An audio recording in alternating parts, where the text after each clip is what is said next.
So let me ask, are you a burger flipper or are you the boss? What's that mentality that you have? Today, we're going to be talking about Triggers, the book specifically Triggers by Marshall Goldsmith, and some of the epiphanies out of it about using powerful questions to help change mindset. So ask that once again. Are you a burger flipper or are you the boss? And what are you preparing for? So, welcome to the Company of One. This is episode number 204. This is the show where we teach you to look at your career, all of your income as an entrepreneur. You, in fact, are a company of one, just as I am. Everybody who makes money, we're small businesses. And that's the way we empower ourselves to make more money, to have more impact for more people. So let's jump in today to that question. Are you the burger flipper or the boss? I ask my kids this question all the time, or at least I talk to them about making decisions to be the burger flipper or the boss. And it usually goes something like the boss has to make 1,000 decisions a day. The boss has to decide what's important. The boss has to have the drive and motivation to make things happen. The burger flipper just shows up and waits for somebody else to tell him what to do, at what time to show up, how to dress, everything else. You're being told what to do. Both of them are fine. And there's extreme versions of the burger flipper and extreme versions of the boss, right? You can be a very high paid burger flipper and a lot of corporate jobs, but you have to decide which one you're going to be and which one you can live with, right? So many people tell me they want to be their boss and they want to be their own boss, but no, they really like being told what to do. It's a boy, that's a big challenge. How are you going to get past that? But it goes a little deeper.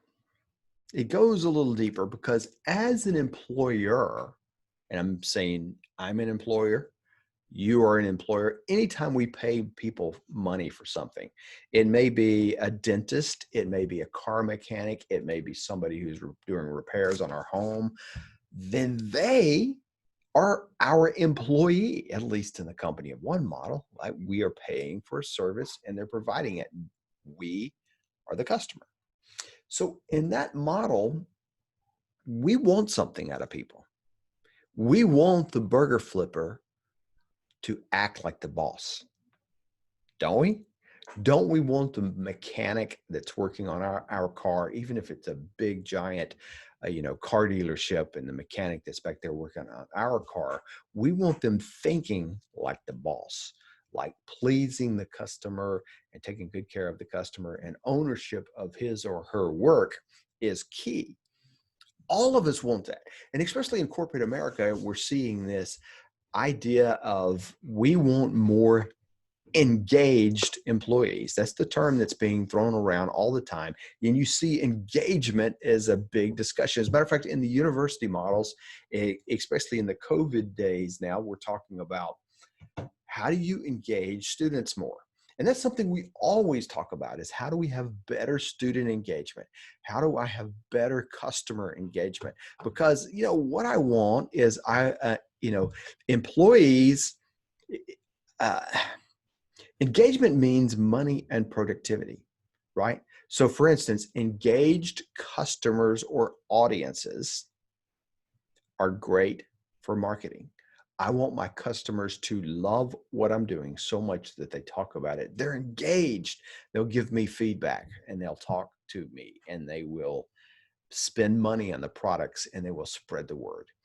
Engaged employees are great for morale and productivity. And this is why you see this discussion all the time that the companies are trying to get their employees engaged. And survey after survey and company after company, there's no engagement. Employees are totally disconnected. They show up, they may actually like their job, like their coworkers, but they're just there to flip burgers, right? You hear that concept, it's not my job, or it's just the job, these mentalities that they don't own it. So I look at this as an ownership issue. Engagement, ownership, it's all the same thing. So engagement though, ownership however you look at it, is directly related to profit. In everybody's pocketbook, it's directly related to profit. So let's talk about, how do you create better engagement in me and in you? Right? How do we become more engaged? Because as an individual, I want to be more engaged too. And so in the book by Marshall Goldsmith, the book's called Triggers.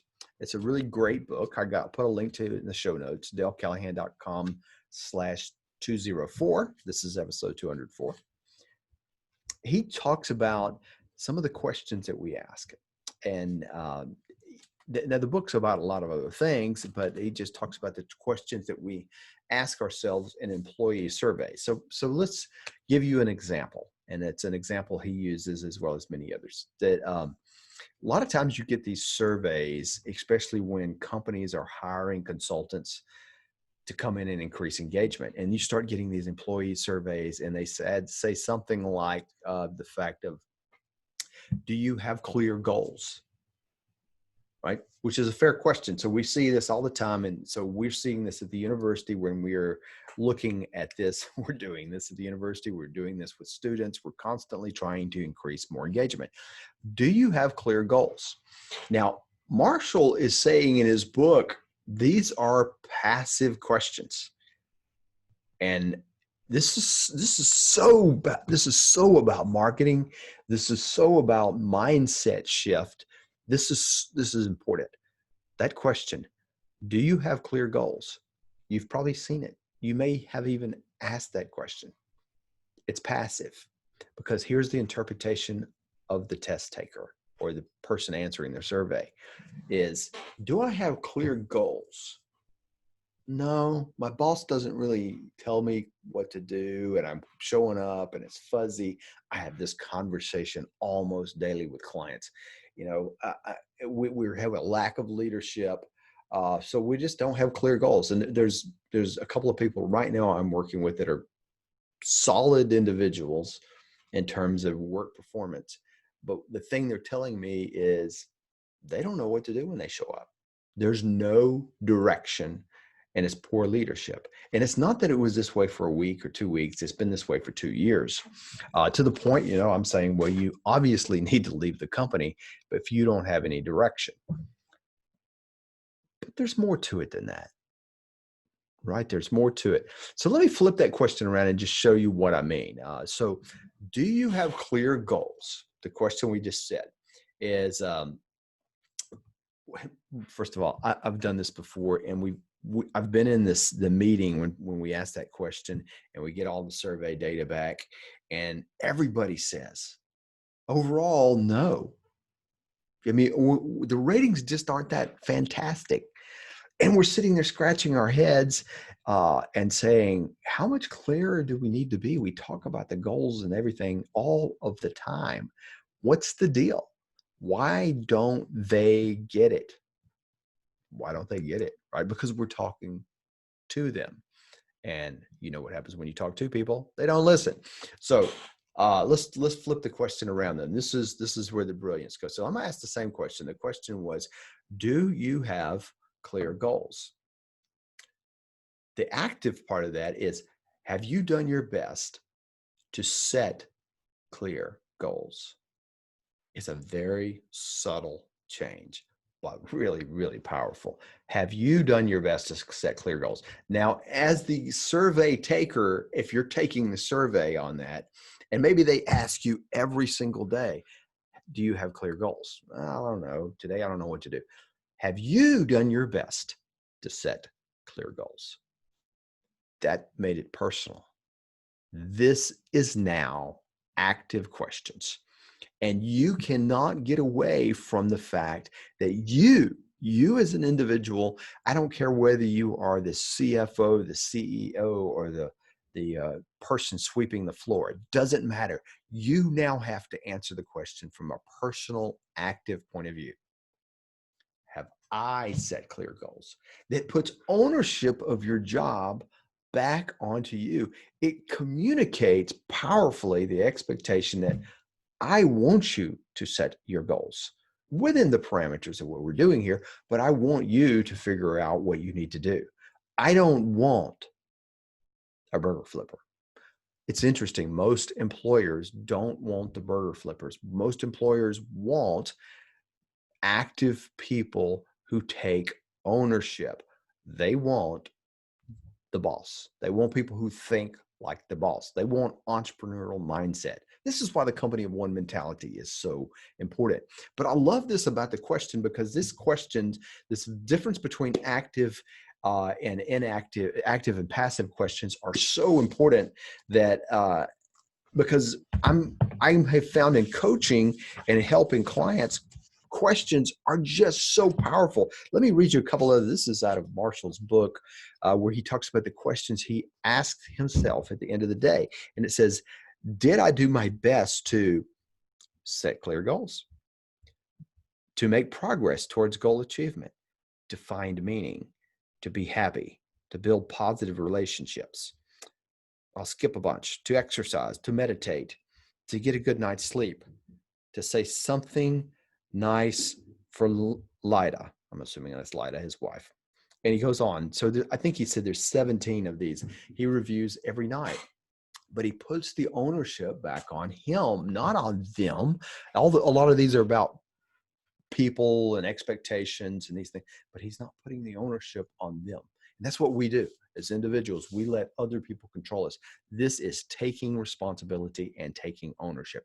Asking this question, did I do my best? And getting your team members to ask that question is really powerful. But right now, I just want to think about you leading yourself. Quit passing the buck and giving them responsibility. You take it. Here's a couple of other questions that I like to see. If you notice the active versus passive questions, it flips the script. It turns it back on you, the individual or the other person, to think about their ownership. The reverse interview process that I do, where I start asking people about, tell me, what do you love about your job? Tell me how you get here. And it's these active questions that requires a personal response, not a canned response. I mean, it comes straight out of the How to Win Friends and Influence People by Dale Carnegie, right? Get people, if you want people to like you, get them to talk about themselves. And so these reverse interview questions, so powerful, and they open up doors in the way typical interview questions and these other things don't work, that are just boring. We see this in marketing all of the time. A lot of marketing is about asking you questions and flipping the script to make you personally feel the pain. And so you watch, Michael Lindell, talking about a good night's sleep. What he's trying to do is ask you questions is, do you have a good night's sleep? He wants to get you thinking that, no, I could get a better night's sleep. Because when you do marketing, you want to also flip the script and get that person thinking about the pain or the desire from their personal point of view, not me just talking about it.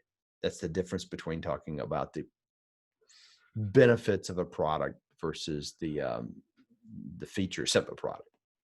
We won't get into the marketing, but I just wanted to share this, because what we need to do, though, to become this company of one, is to think about and take this ownership, is to start actively asking the questions, did I do my best? So find the areas of all the things that are interesting to you, all the things that are important to you, setting clear goals. Maybe exercise, like in his case, is important to you. Maybe engaging with some people at work and saying, I'm showing up at work, but I don't really have any relationships. Did I do my best today to engage others as friends and coworkers and people, rather than just another number at the table? So this is look, Triggers is a great book. I highly recommend it, but active versus passive questions.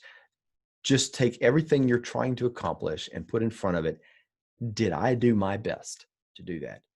You will move from a passive point of view in terms of your career, in terms of your money making, into something active, because you have now taken ownership. All right, I'm going to cap it at that today. I'll put all this in the show notes at dalecallahan.com/204. Have a great one.